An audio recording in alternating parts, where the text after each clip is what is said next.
Hi, everyone. Thanks for joining us today. My name is Carrie Cisna, and I am the Executive Director of the Interfaith Center at Miami University. So excited that you could be here today. I'm going to introduce Dr. Sandra Wadek, who is from Boston College and has recently written a book called Intellectual Shamans. And so I'm going to just pass it over to her to hear more about the book, why she wrote the book, and any wisdom and advice that she can share with our community. And at the end, we're going to open it up for questions.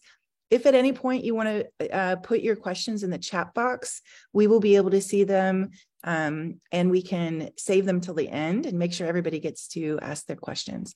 So thank you for being here. Dr. Sandra, would you like to take it away? Sure. Thanks, Carrie. Thank you for inviting me and welcome everyone. So just to sort of start where Carrie left off there, if anybody's looked up my record, I write a lot. Back in the aughts, 2000 aughts, I wrote a book called The Difference Makers, which was about folks who started what I ended up calling the corporate responsibility infrastructure. And they were boundary spanners. They were people who walked across many lines. They were entrepreneurial. They acted quite differently from many of us who are who sit in our little boxes and try to sort of live out our lives. And I was very intrigued by these people. And most of my work throughout my career has been at the sort of more macro level, which means I studied companies, or today I'm studying system transformation. And these people worked sort of at the individual level. And the book that I wrote worked at the individual level, but it also worked at the institutional level, because I ended up looking at the institutions that they built, which were things like the UN Global Compact, if any of you have heard of that, or the global GRI, the Global Reporting Initiative, and other similar types of institutions. And then there was a field level thing that was happening in that sense of the book that made me think, well, okay, these people are practitioners. There are people out there in the world doing this work. And I wonder if there are, and that book was published in 2008. So I got to wondering whether there were any people in the academy, because I'm an academic, who sort of had that same kind of boundary spanning capacity. And so I identified some of the people that I have truly admired. And it seemed like they too were playing that sort of that boundary spanning role. I wanted to investigate more about that. And in a personal perspective, I had been you're at the Interfaith Center in one way or another. So I had been raised Catholic and had long ago become a lapsed Catholic, even though I teach at a Jesuit institution. And there was just this sort of thing in my life that wasn't there, this emptiness. And so I was kind of searching myself. And for years, I have been reading about shamanism.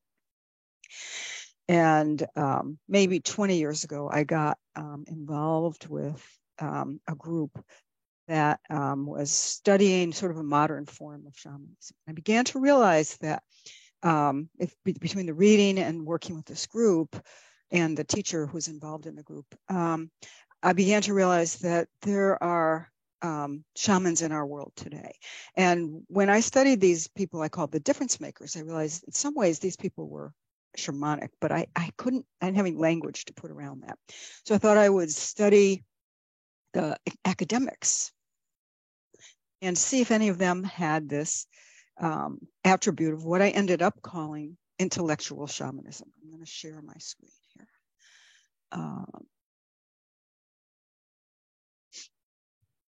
And then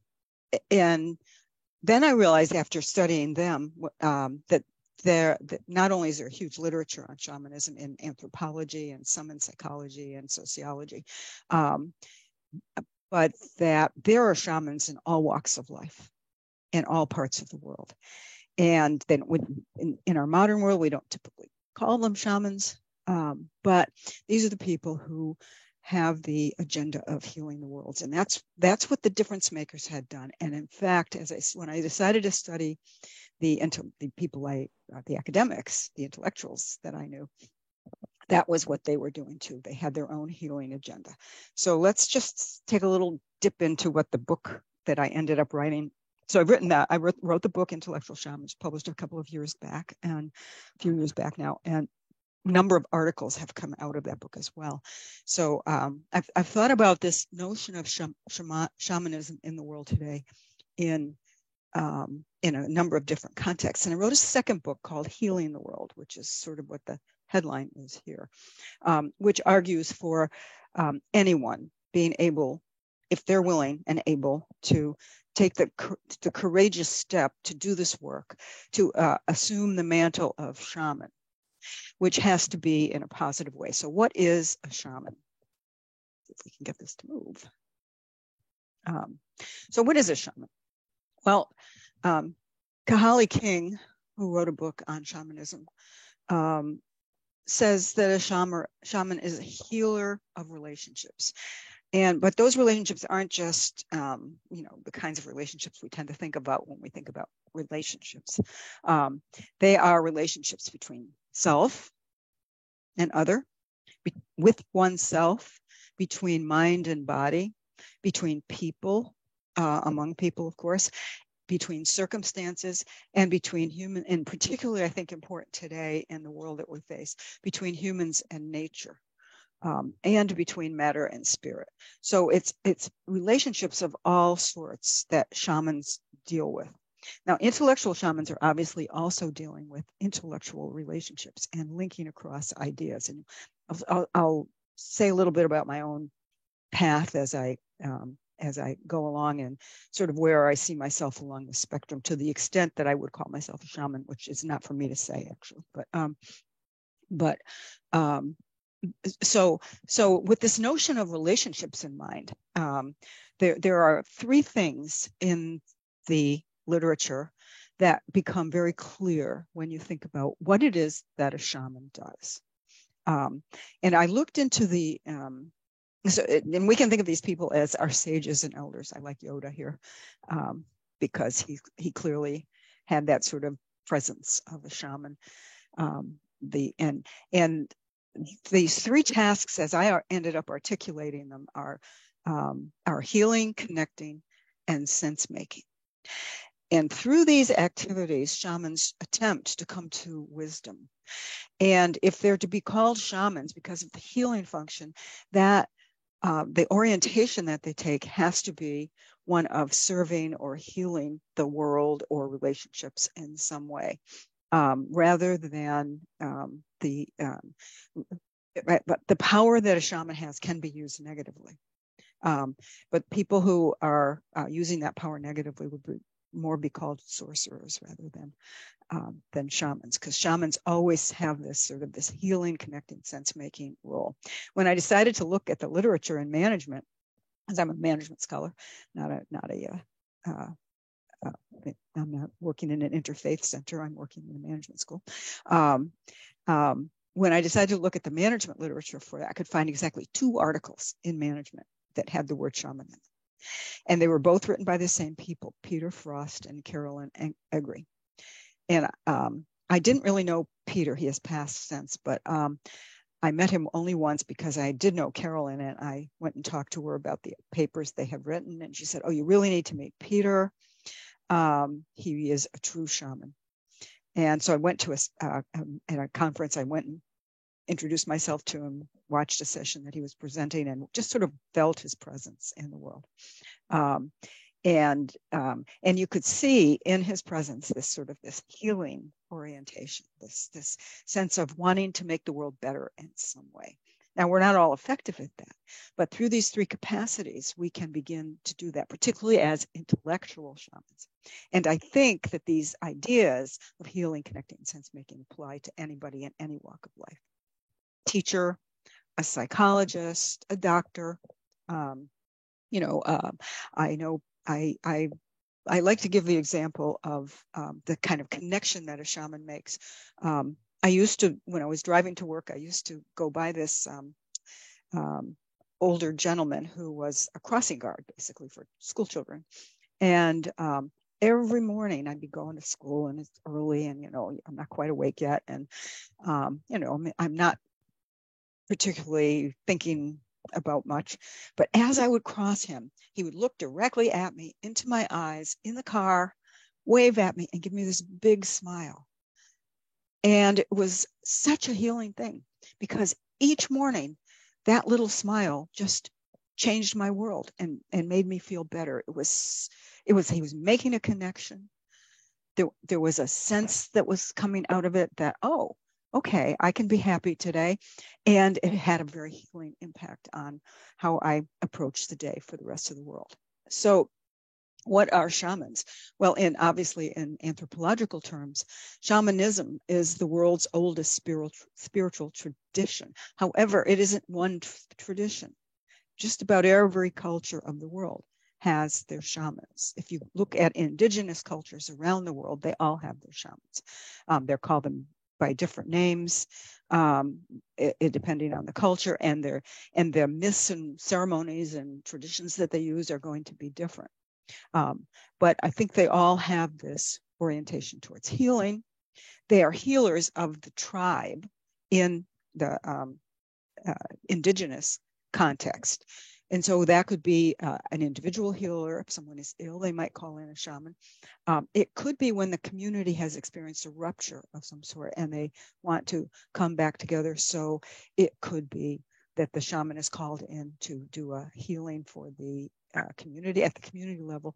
Or it could be that they're more oriented towards healing, say, I think in our world, the rift between our understanding of us as humans and our relationship with nature. I think that's a really big one that we in the developed world, Western world in particular, need to think about healing. And shamans believe that it's a phrase that's often used, as we dream the world into existence. So we use our imagination, or sort of this imaginal capacity that we have to see the world differently. So shamans tend to be seers. They see, and that connecting function is possibly one of seeing. And for the intellectual shamans, they do that through the sense making function, through writing, teaching, speaking, making sense of the world for other people in some way. The thing about shamans is they tend to think holistically. Since I wrote this book, I've read Ian McGilchrist's amazing work on the difference between left and right brain. So in this notion of striving for holistic balance, I would say that shamans are dominantly right brain thinkers, whereas too many in the West have become dominantly left brain thinkers. And if you know anything about the difference between right and left brain sort of ways of perceiving the world, the left brain is the very analytical, let's get it down to the most fragmented piece of information. It takes things apart, atomizes them, and in management scholarship, we call that positivist ways of thinking about the world. So we're breaking things apart and looking at the smallest level, and then thinking, well, maybe someday we'll be able to put that back together. It's a very static way of looking at the world, versus the right brain's way, the holistic way that the right brain looks at the world, which is holistic, which is process oriented, which sees things in terms of relationships.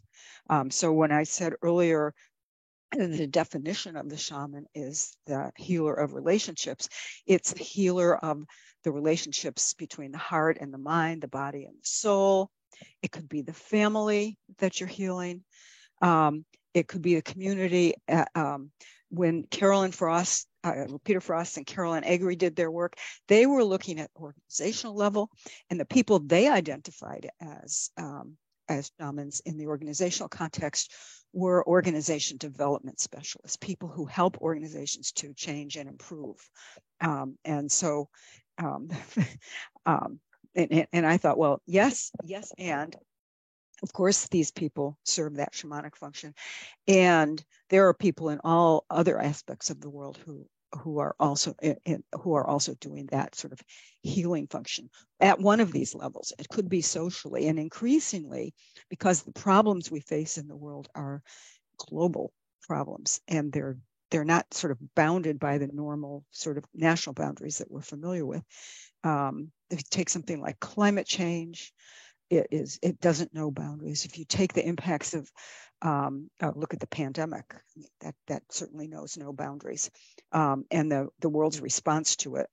And so it at some level, some of today's shamans, the healers of our world today, need to be operating at the global level in order to really begin to think about the work that we're doing in a different way. So if shamans dream the world they want into existence, they have to be able to imagine that better world. And to do that, they have to themselves almost always go through some sort of process of healing. I like to, some of you may be familiar with Joseph Campbell's notion of the hero's journey. I like to think about the hero's journey as it's very much the same journey that the shaman goes through. So here's a picture of the hero's journey developed by Vogler in 1985. And I've modified it to incorporate some of the ideas of the shaman. So if you think of the shaman, a normal person who does not think of him or herself as a shaman, acting in the world, or just being in the world. And somehow there's something niggling at you inside of you that's calling you to something else. Go back. And that call is, I don't know if you can see my cursor here.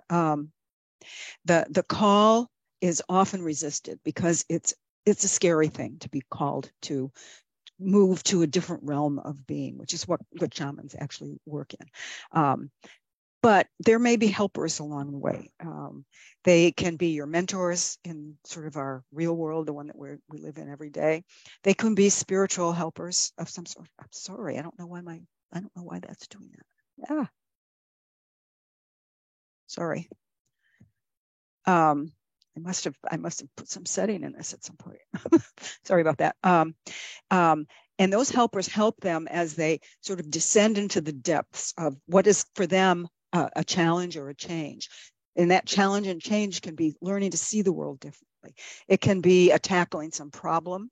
It can be dealing with some relational issue, whether it's internal, relationship to self, or external, trying to help someone in the world.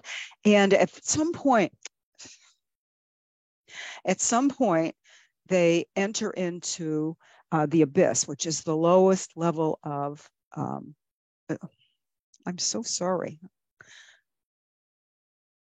How to take that off.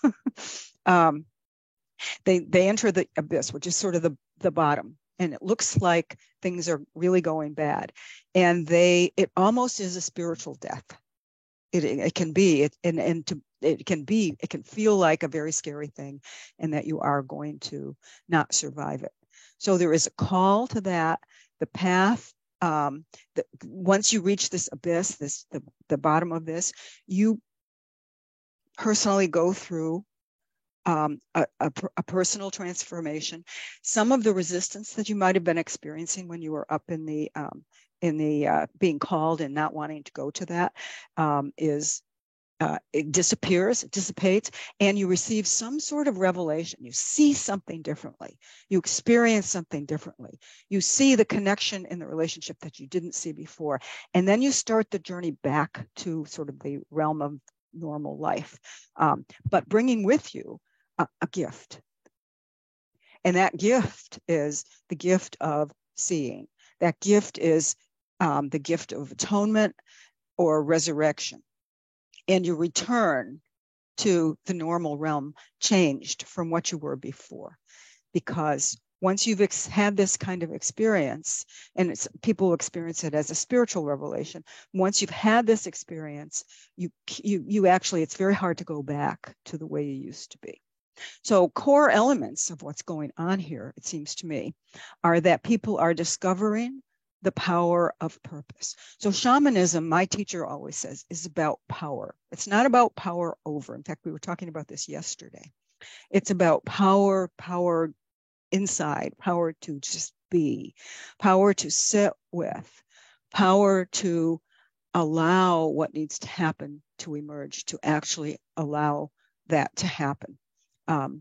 It's kind of hard to explain what that means in practice, but let me just share an example. A couple weeks ago, I was at a 3-day meeting with colleagues that I've been working with for the last 3 years. And I went into the meeting knowing that the group was in a phase change, that what was going to, if anything was going to work in this meeting, the group was going to be different, and the configuration of the group would be different after this meeting. And that would include me not being part of the core group anymore, because the skills and talents that are needed in the next stage are very different from the ones that I have, but the ones and the people did have. And so part of my role in that meeting was to sit and sort of allow that change to take place without trying to control it, without trying to stop it, because it needed to happen, and without interjecting myself, except to help. I felt like my role was to help sort of take the understanding of what we've developed over the last 3 years and put it out there clearly enough that people could take it forward in their own ways, and knowing that I have no control over how they do it. Now, there's a certain power in that, because I had to remain, and because I knew already knew going in, I'm probably not going to continue with the group. I had to remain sort of unattached to whatever the outcome was going to be, because it wasn't going to be my outcome. It was going to be the outcome of the collective of people in the group. So a great deal of healing needed to take place in that. And I only played one role. There was another person there who was far better facilitator than I would ever be, who had this incredible power to just hold a space so that a couple of people in the group who were in conflict with each other could speak deeply to each other and come to a resolution of the differences that they'd been experiencing. That's the power of purpose. So the purpose overrides any of the individual's purposes. It's the power of, in this case, the group. And it involves the courage to face what needs to be faced in that moment. For me, the face of loss, to face the loss of this thing that I've been very closely connected with for the last 3 years, since the pandemic began. And for them to have the courage to face sort of a different future with a different configuration, and a way of confronting their conflicts. And this other woman who was there, who has these incredible, I call them shamanic skills, was able to hold a space so that two people who were in deep conflict with each other were able to air their conflict, hear each other, and in the end up hugging and moving forward together as a group. So that's the kind of healing that the shaman can do, a healer of relationships, that a shaman can do. And I would say this woman would have not called herself a shaman, but that's clearly the role that she was playing. Now that takes courage. And when I looked at the work, what I did for the book was interview 28 colleagues, my people I admired, and I pulled these ideas that are on this page out of their stories. So the power of purpose is something beyond yourself. I want to do good in the world. No, I'm not saying this for me. They want to do good in the world, either conceptually or through the work that they do, or to heal organizations in some way. They wouldn't have framed it that way necessarily, but that was the work that they were doing. They each faced challenges in their own ways. And they had, I ended up calling it the courage to become fully oneself, or to be fully who you need to be, or who you are being called to be. So many people, especially in academia, I don't know so much about other lines of work, but so many people say, well, I can't do the work I really want to do because it won't get me published in the right places, or it won't, nobody thinks this is important work. But these people basically said, yeah, that's true. Everybody told me, a number of them people told me, don't do that work or it will be a career killer. And yet I had to, they would tell me I had to do that work. So there were a couple of folks who were early pioneers in management and sustainability area who were literally told, do not do that work. No one cares about it. There is no path forward for you there. You will not be able to be a successful academic if you do that work. And they said, I couldn't not do that work. I had to do that work because that was what I was being called to. And that is the healing part of their work. It's beyond them. It's something that they see in the world that needs to be done. So this is this kind of seeing function of the shaman. Seers can. My cousin calls it seeing around corners. It's the ability to see maybe what others don't see. I like to think of it as part of the connecting function. The connecting function is the ability to connect different realities or to mediate between realities. Avery and Frost ended up calling that boundary spanning, but because indigenous shamans will literally go to spiritual realms and cross the boundary from this realm into spiritual realms.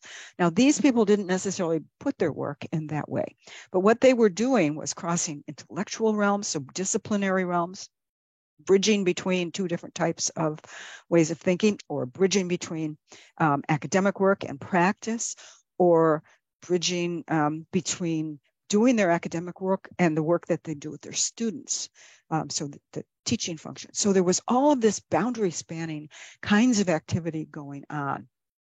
To the extent that I have a gift, I think it's the ability to connect ideas that maybe people haven't yet connected, at least in the way that I'm connecting them, hopefully. That would be the thing that I see myself doing that's a little bit different than what some other people do. So I read very widely. I draw from many literatures. I don't think it's hard to pinpoint my work in any way because I've done such weird stuff over the years, but that's what I was called to do in a sense. And for the intellectual shamans and for the organization development people that Frost and Egri had studied, this sense-making capacity is the ability to make sense of what you have seen when you've crossed these boundaries, when you've made these connections that can help to heal. And that making sense of it, for our work as academics, it's often writing articles or giving talks or things like that. For other people, it's helping people to understand something. So, for instance, if you're a teacher, it's helping students to understand what it is they need to understand in your discipline. Or if you're a doctor, it's helping people to maybe learn how to live healthier lives. If you're a psychologist, it's helping people to maybe, I don't know, see the impact of their past on the present and make sense of that in new ways. So that is the sense-making function, which does involve that seeing. And eventually it gets to this idea of wisdom, which I'll talk a little bit more about in a minute. So that purpose, the power and the purpose, are core functions of the shaman. And it is, if you're to be a healer, it means going beyond the self in some way. So heeding that call to being fully what you need to be means that whatever purpose is yours, or whatever I call it the universe is asking you to do to serve the world, that you're allowing that purpose to come through you, and that your work is oriented towards helping that purpose come into being. So for many years, I hate using myself as an example, but let me talk about one of the guys I studied. I'd say his purpose is he's a master scholar. He's got more citations than anybody I know. So he's, incredibly successful. He is known in business practice around the world, globally. Founded a core idea in the management field that everyone is now familiar with, including normal people who never looked at a management text in their lives. And yet his calling is teaching in some ways. And so he fulfills his purpose in the classroom as well as in other ways. But his sense making and his ability to really relate to students is just this most remarkable thing. And that's where he sees his primary work being. Not so much, and despite all this, the accolades he's received about his scholarship, he would focus first on his teaching. So his power is the ability to stand in the presence of students, and what he says is, I simply bring myself to full self to the classroom. And his presence is like, he does this in speeches too. So he does it wherever he goes. He's just got a lot of presence. And that involves courage, the courage to sort of just be sometimes, not always have to do. That took me years and years and years. I mean, I'm not good at it still. But knowing that I can just be sometimes, that's what was going on in that meeting. I was talking about it yesterday to my group. I was able to just be there. I didn't have to have any particular agenda. I didn't have anything that I needed to happen. I was there for the good of the group because I knew I would be leaving. And I wanted to do what I could do, my little bit, to make sure that they were intact when I left. And the other woman was the process person who was able to make that happen. And the voice that's inside your head that you listen to sometimes is your calling. It can be called a vocation. And it can be a call to use your voice in that sense-making capacity. The other thing that people I interviewed often said to me was, I was lucky. I happened to know so-and-so, or this opportunity happened to come to me. I was lucky. And my sense was, yeah, I'm sure there was some luck involved in in the work that you ended up doing. On the other hand, you prepared yourself for this work, and when eyes were open enough that when that opportunity came to you, you said yes to it. And how many of us say no to something because we've never envisioned that possibility? So when shamans talk about dreaming the world into existence, that's what they're meaning, envisioning the possibilities, so that when those possibilities come to you, and even if they're a little bit, just a little tiny seed of something, you can begin to see how they might open up and become a more powerful way of doing something. So what seems like luck, if you just sort of look at it in the normal realm of things, is an opportunity seized. And the other key thing for me was, even though these people were among the most well-published and well-known people in our management field, they came to both the interview and to understanding their own lives with a lot of humility. They, for the most part, the ego wasn't getting in the way. It's not that they don't have egos, some of them do, but they recognize that they've been given a gift here and that they were able to take advantage of that gift.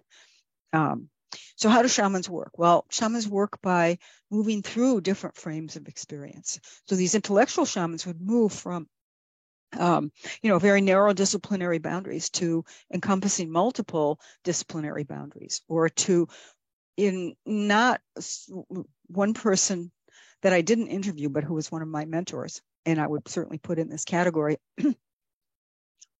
No, wait a minute, he was in the book, yes. He, back in the early 1980s, was working on large system change before anyone was doing that. And even in the 70s, he was doing that, bringing whole systems together and trying to help those whole systems heal. And he sort of lived his academic career bridging sometimes between practice and sometimes between academics. Never fully considered himself a complete academic. And there were others in that I studied in the book who had that same experience. So one person that is in the book is Raj Sisodia. And I don't know if you know him, but he's one of the founders of Conscious Capitalism, along with some others. And he was a marketing professor. And not satisfied with that. And then he sort of got into studying how businesses who really did well did their work, and realized that they do it by treating their stakeholders well. And this is one of those career killer conversations. You can't do that. You can't talk about that because no one wants to hear that stuff. And he did anyway. And he has told me that he viewed himself as a failed academic until he read what I wrote about him. Because that made him realize that it's not a failure. He was pursuing he was not pursuing an ordinary path. So the ordinary path is publish, publish, publish, publish. Whereas he was looking at practice, talking to practitioners, sometimes moving into practice a little bit, coming back, going back and forth between these two realms in a very different way than others were doing. And that made him feel like I'm not good at my work because people are telling me that he said at one point he was told not to publish an op-ed in the Wall Street Journal because academics don't do things like that. And he went ahead and did it anyway, and was getting himself into all kinds of problems because of that. And similar, I don't know if you're familiar with the work of Otto Scharmer at MIT, but Otto has said exactly the same thing. Otto is this amazing person who's developed this whole notion of system change called Theory U. He is globally recognized for his work. Just a brilliant thinker. Moves from the world of practice, working with practitioners in every way, from theater right to sort of what he calls presencing. That's the open awareness that he always talks about. And he also viewed himself as a failed academic until he saw, oh wait, it's not a failure. It's just a different path. And it's because I was called to do this that's why I'm doing that. So the experience that shamans have is one of experience themselves and others in spiritual terms that go beyond physical boundaries, and they go to other realms. So let's say for Otto, or for Raj for that matter, it's going to the realm of practice and bringing back those new understandings and translating them so that others in the academic world and in the practice world can understand them. That information really meant to be healing information, not to make the world better in some significant way. So healing, seeing what needs to heal in relationship, self to self to other, self to world. It particularly involves dealing with what are broken cultural mythologies and worldviews. So one of the things, and that's the part of this, that is the sense-making function. One of the things that a traditional shaman does is that they believe in many cultures that when there's a problem in the community, or when someone gets sick, it's because there's something wrong with the stories that they're telling each other, the cultural mythologies, those core myths that tell us how to relate to the world. And so part of their sense-making or spiritual function is to tell a new story, to construct a new story so that the patient can heal, so that the community can heal. So that's what in a sense, what we were doing in that meeting that I was describing, is we were telling a new story, integrating a story that we'd been building, but that none of us really had the full picture of until we came together as a group for those 3 days. So shamans, in a sense, I like to say, bring ease to the diseased, and order to the disordered, because they've worked on healing themselves. And they're asking questions that others do not ask. Healing, the word healing, has the same root as the word whole, health, and holy. They're all derived from the Old English word hell. The connotation of wholeness, or being whole and integrated, sound or well, is implied in the word healing.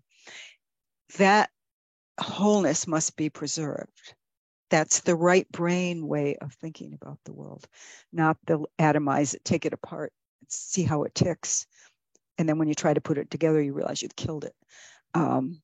So by reducing the dis-ease or the disorder in cultural mythologies in a given community, intellectual shamans in particular, use that sort of imaginal world made real. They build new theories and new ideas that reframe the economic, or they reframe the core cultural mythologies that people are dealing with. So, for instance, it could be rethinking today's economic narrative, which is very flawed. Or it could be rethinking how we look at science. It could be rethinking the relationship between humans and nature. To bring back, actually, the reality, as my friend David Korten likes to say, that we are living beings born of a living planet, and we forget that at our peril. So I'm going to speed it up a little bit here, so some time for questions. So connecting is that boundary spanning function, connecting things that happen between two different worlds, and particularly helps to heal the relevant cultural mythologies that might be problematic in a given context. So I just mentioned three of them. One is scientism, not science, but scientism, the belief that science is the only way of knowing things. The second is neoliberalism, which is a hugely problematic economic ideology that forms much of our cultural mythology today. And the third is that humans are somehow separate from and dominant over nature, when in biophysical reality, we're actually part of nature and we cannot live without nature. Reframing those things becomes important. Connecting the ideas that allow us to do that becomes important part of healing the cultural mythologies that we face. I'm just going to skip here. And that is basically the storytelling or sense-making function, which Egri and Frost called spiritual leadership. So if you want to dream or act the world you want into existence, you probably need to start by telling a new story that helps people to make sense of whatever issue they're facing or the world that they're facing somehow differently. It's a reframing process. It's a holistic approach to understanding the way the world is. And indigenous peoples often understand their world in terms of stories. I'm not good at that, but that is how many indigenous peoples actually understand their world. And that brings us to this concept of wisdom, which I have defined as the capacity to integrate three capabilities: moral imagination, understanding the good, what is good; systems understanding, understanding what is real or true; and aesthetic sensibility, integrating into all of that the beautiful. So the good, the true, and the beautiful are all part of my definition of wisdom. Into integrating all of that into future-oriented actions that are focused on the greater good. Can we say the healing function again? So it's this interplay of moral imagination, systems understanding, aesthetic sensibility, that then ultimately, and I'm not going to spend a lot of time on that, that ultimately gets us to this shamanic sense of self. The shaman in our world today asks important questions and helps create new ideas, sense making, that are both deeply personal and that have power in the world because they are a part of search for bigger purpose. They have the potential to bring about significant healing through those kinds of activities, a power to transform thinking and ultimately acting of individuals, organizations, and communities that help us and others to dream the world to existence, a new world into existence, a better world into existence. So what is your core question? And how can we move forward here? So thank you. And I will stop sharing.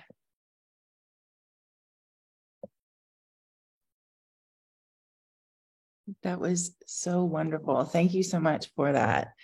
I feel so much hope for the things that you shared, and I took notes, and I have so many great quotes to share later with others.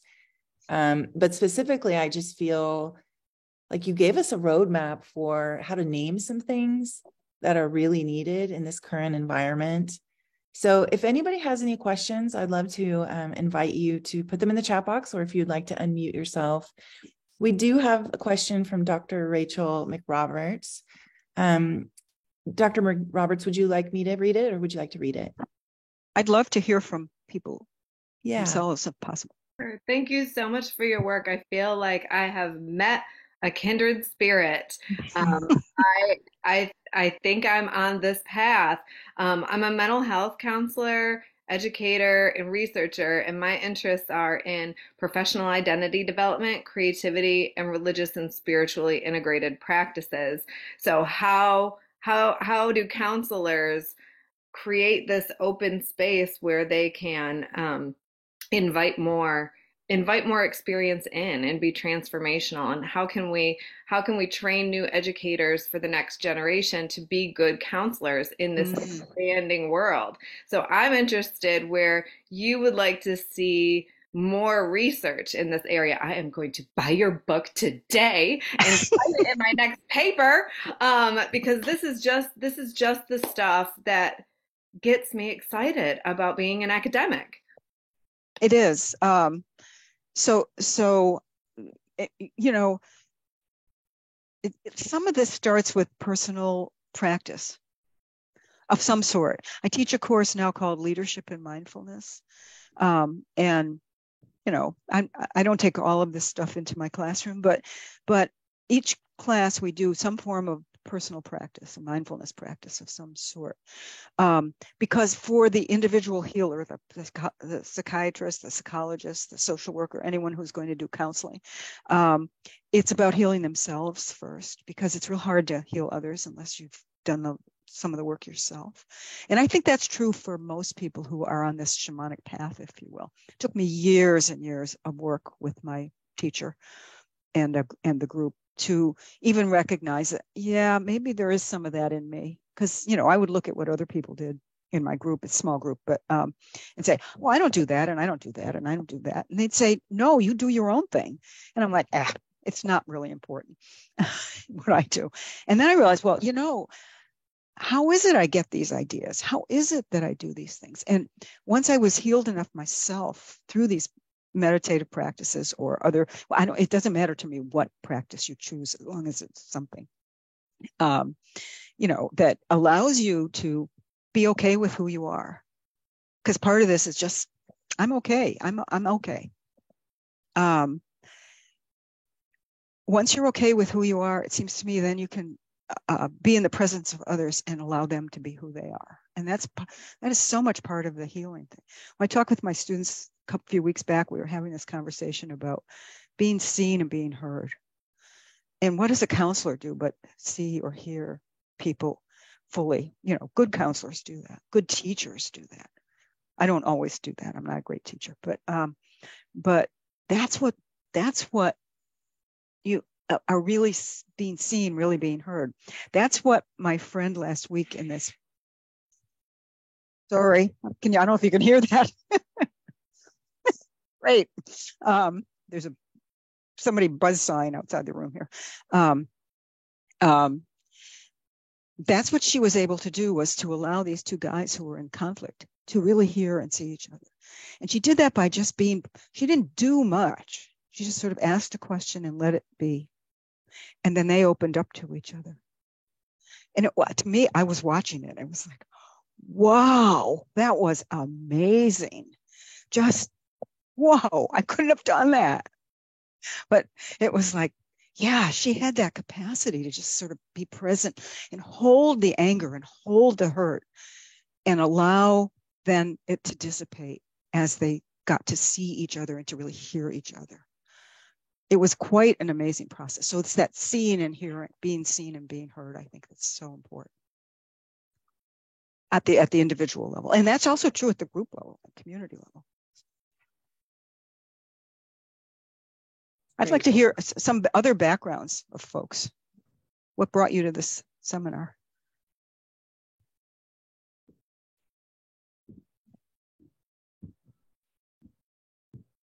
Hi, you were talking a little bit before. Yes. If I could just, I don't want to take time or space, or which is not real anyways, but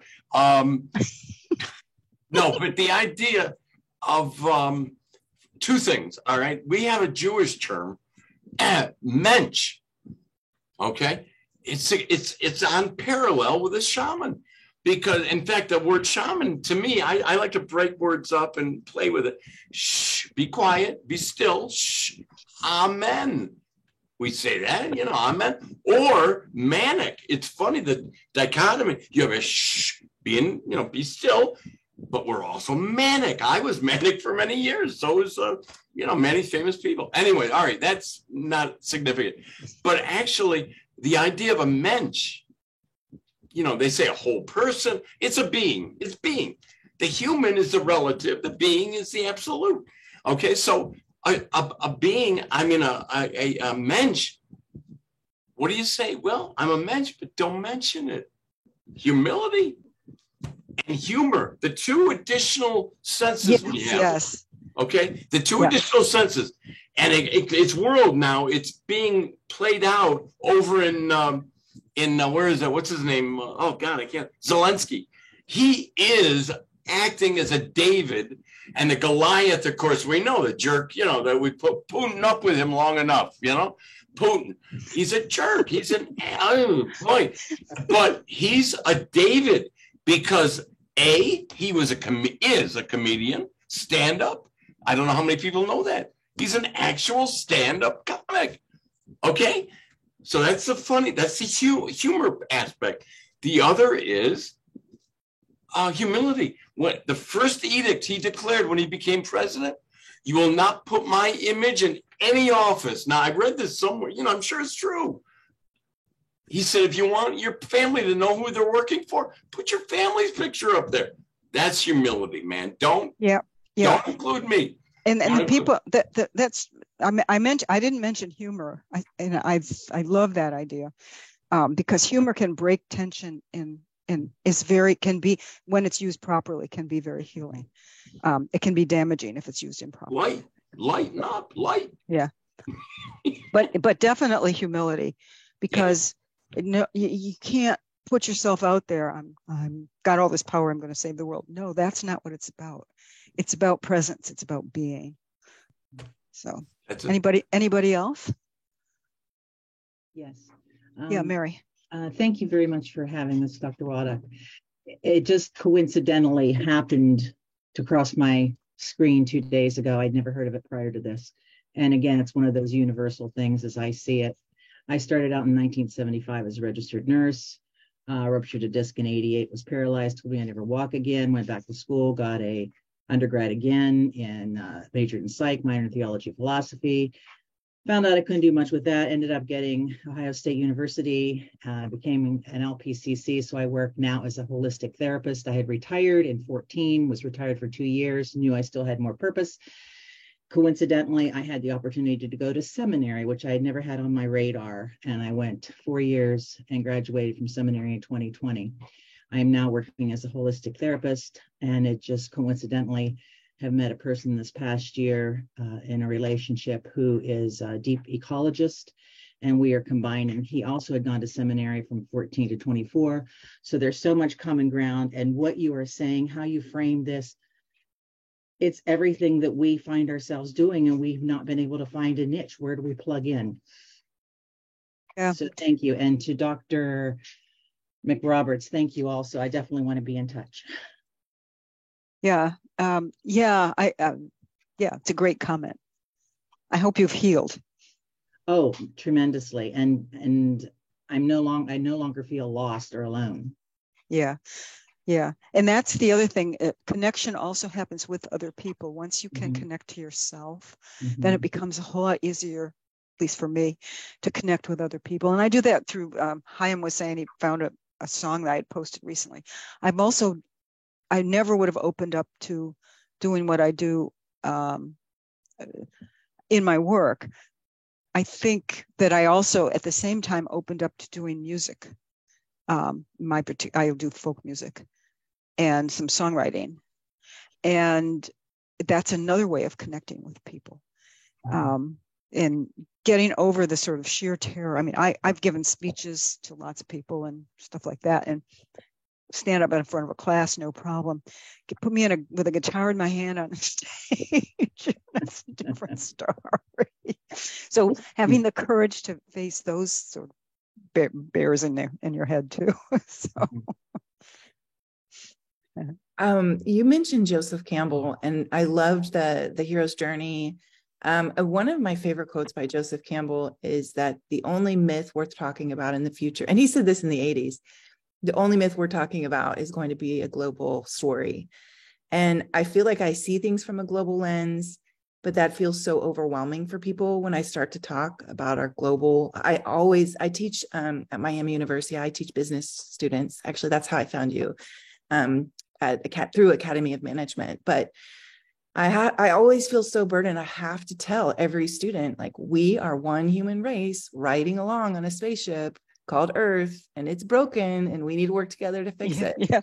I have to tell them this. I feel so burdened, but I see their eyes glaze over, and that it feels too big of a dream. But this framework really helped me see, like, oh, this is why I have a burden, because not everybody sees that.